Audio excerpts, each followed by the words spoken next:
சங்கர், விழுப்புரம் மாவட்டம், தமிழ்நாடு மணல் லாரி உரிமையாளர் ஒருங்கிணைப்பாளர். தமிழகத்தில் 60 ஆண்டுகள் இல்லாத புதுசாக பொறுப்பேற்ற முதலமைச்சர் விஜய் அவர்கள் இந்த தமிழகத்தில் கனிம கொள்ளை தடுக்கின்றதுக்கு இளம் வயதில் அமைச்சராக காரைக்குடியில் அதிகமான வாக்கு வித்தியாசத்தில் வெற்றி பெற்ற பிரபு அவர்களை கனிமத்துறை அமைச்சராக தேர்ந்தெடுக்கப்பட்டது. 60 ஆண்டுகளாக கொள்ளை நடைபெற்று கொண்டிருந்தது. இந்த கொள்ளையில் இந்த ஆட்சி பொறுப்பேற்றவுடன், இந்த இலாக்கா அவர்களிடம் வந்தவுடன், இந்த 70 நாளில் கிட்டத்தட்ட 81 கோரிக்கை நோட்டீஸ் அனுப்பப்பட்டது.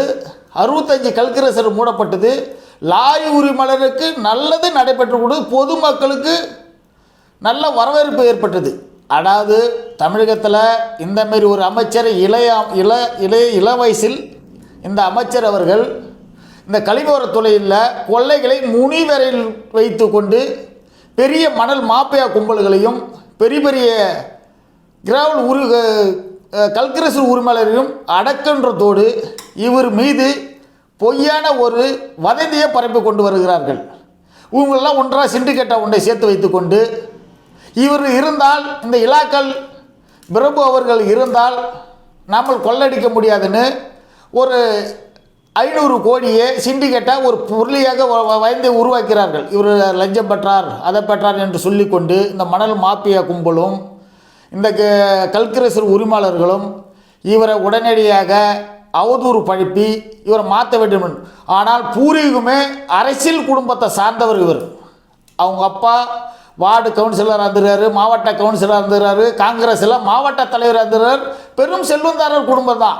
இவர் லஞ்சம் பெற்று செய்யணுன்ற அவசியம் இல்லை.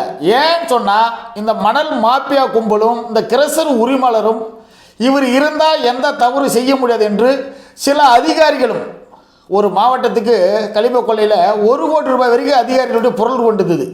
இவங்க எல்லாம் ஒன்றாக சிண்டிகேட்டு சேர்த்து அவங்க அப்பா மீது ஒரு பழியை லஞ்சம் பெறுறார் என்று ஒரு வதந்திய பொருளை கிளப்பி உடனடியாக இவர் இந்த இலாக்கிலிருந்து மாற்றிவிட்டால் நாமல் கொள்ளடிக்க சௌகரியமாக இருக்கும் என்று இந்த சதித்திட்ட செயல்களை செய்து ஒரு வதந்தியை பொய்யாக பரப்பி வருகிறார்கள்.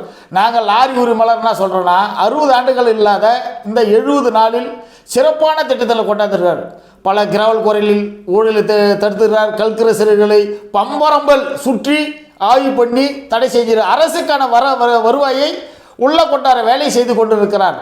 ஆனால் இவர் மீது தவறான ஒரு குற்றச்சாட்டை வைத்து கொண்டு மணல் மாஃபியா கும்பல்கள், இந்த சிண்டிகேட் அமைத்து அரசு அதிகாரிகள், கிராவல் உரிமையாளர் எல்லாம் ஒன்றாக சேர்ந்து கல்கரசர் உரிமையாளர் இவங்கெல்லாம் இவரை எப்படியாவது ஒரு அவப்பேறு ஏற்படுத்தி நேர்மையாக செயல்பட்டு கொண்டிருக்கிற கனிமத்துறை அமைச்சர் மீது ஒரு பொய்யான குற்றச்சாட்டை வைத்து இவரை உடனடியாக இந்த இலாக்கிலிருந்து மாற்றும் என்று கங்கணம் கட்டி கொண்டு சுற்றி வந்து பெரும் செல்வந்தார குடும்பம் தான் அவங்க. அரசியலில் அவங்க ஒரு 50 ஆண்டுகளாக இருக்கிறாங்க. ஆனால் லஞ்சம் பெறுகிறார், அவங்க அப்பா கருணாநிதி மூலியமாக லஞ்சம் பெறுகிறார், அவர் தான் காசு கேட்குறார் என்று ஒரு பொய்யான பதவியில் பரப்புகிறார். ஆனால் 70 நாளில் பிரபு அவர்கள் கனிமத்துறை அமைச்சர் அவர்கள் சிறப்பாக செயல்பட்டதோடு தான் இன்றைக்கு 10 6 லாரி உரிமையாளர் நிம்மதியாக தொழில் செய்கிறதுக்கு ஒரு 70% நடைபெற்று கொண்டிருக்கிறது. கேரளாவுக்கு போகிற கனிமூலத்தையும் தடுத்தார், ஆந்திராவிலேருந்து உள்ள வர கனிமூலத்தையும் தடுத்தார், ஓவர்லோடுக்கான தடுக்கின்ற வேலையை செய்து கொண்டிருக்கிறார். இப்படியாப்பட்ட சிறப்பாக செயல்பட்டு கொண்டிருக்கிற அமைச்சர் பிரபு அவர்கள் மீது இந்த திருட்டு மணல் மாஃபியா கும்பலும் கிரானைட் உரிமையாளரும் கல்கரசர் உரிமையாளரும் அரசு அதிகாரியும் ஒன்றாக சேர்ந்து இந்த இலாக்கா விட்டு எப்படியாவது இவரை மாற்ற வேண்டும், மாற்றினால் மட்டும்தான் நாம் திருப்பி கொள்ளடிக்க முடியும், கோடி லஞ்சத்தில் ஊழல் பெறல முடியும் என்ற எண்ணத்தில் இவர்கள் செயல்பட்டு கொண்டிருக்கிறார்கள்.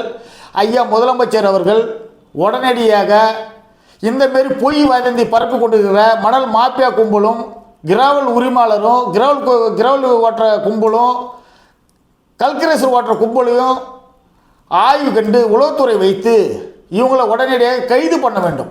கைது பண்ணி அவங்களுடைய சொத்துக்களை பறிமுதல் பண்ண வேண்டும்.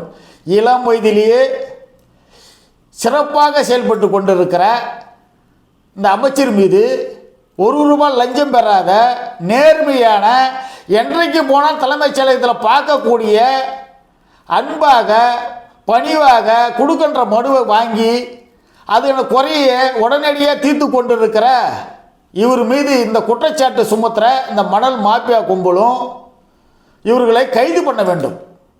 ஏன்னா ஒன்று சாதாரணமான குடும்பத்தை சேர்ந்தவர் அல்ல. ஒரு 45 ஆண்டுகளாக அரசியல் காங்கிரஸில் இருந்துக்கிறாங்க, காங்கிரஸ் தலைவராக இருந்துக்கிறாங்க, காங்கிரஸ் மாவட்ட கவுன்சிலராக இருந்துறாங்க, மாவட்ட தலைவராக இருந்துறாங்க.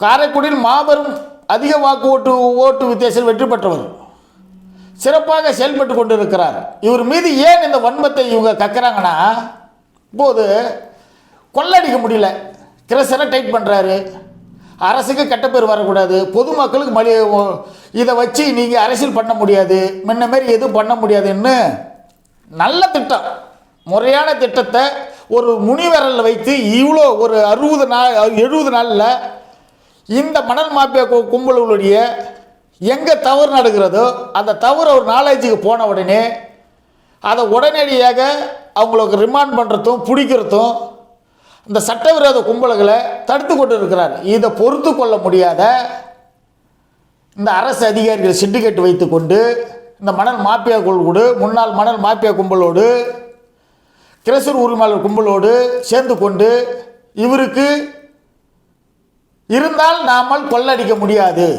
இவரை உடனடியாக இந்த இலாக்களை இருந்து மாற்றிவிட வேண்டும் என்று ஒரு கங்கணம் கட்டி கொண்டு இருக்கிறார்கள். இந்த 70 நாளில் இவ்வளோ சிறப்பான திட்டத்தை கொண்டாந்துக்கிறார். இவருக்கு இன்னும் சில கால அவகாசம் விடணும். புதுசாக பொறுப்பேற்றார், புதுசாக பொறுப்பேற்று இவ்வளோ திறமையாக செயல்பட்டு கொண்டிருக்கிறார். இவருக்கு இன்னும் கொஞ்சம் கால அவகாசம் கொடுத்தா இன்னும் பல ஊழல்களை, கல்கிரசரில் நடைபெற்ற ஊழல்களிலும், கிரவுண்டில் நடைபெற்ற ஊழல்களிலும், மணல் மாஃபியாக்கள் செய்த ஊழல்களையும் வெளியே கொண்டாந்து அரசுக்கும் நல்ல பேர் வரும், பொதுமக்களுக்கும் இவர் செய்கின்ற செயல்பாடுகள் நல்ல வரவேற்பு இருக்கிறது. விலையை மலிவான விலைக்கும் அந்த எம்சாண்டு, பிசாண்டு, கிராவலு அனைத்தும் கொடுக்க முடியும். ஆனால் இவர் இருந்தால் இந்த மணல் மாஃபியா கும்பல், கிரவல் உரிமையாளரும் கிரசர் உரிமையாளரும் தொழில் நம்மளால் செய்ய முடியாது, கொள்ளடிக்க முடியாதுன்னு இவருக்கு ஒரு பொய்யான வதந்திகளை பரப்பி கொண்டு இருக்கிறார். ஆனால் இவர் இந்த 70 நாளில் சிறப்பாக செயல்பட்டவர். இன்னும் சில காலம் அவகாசம் கொடுத்து இவருடைய செயல்பாடுகளை பார்க்கணும். பல கோடிகளை அரசுக்கு உள்ள வருவாய் வரும்.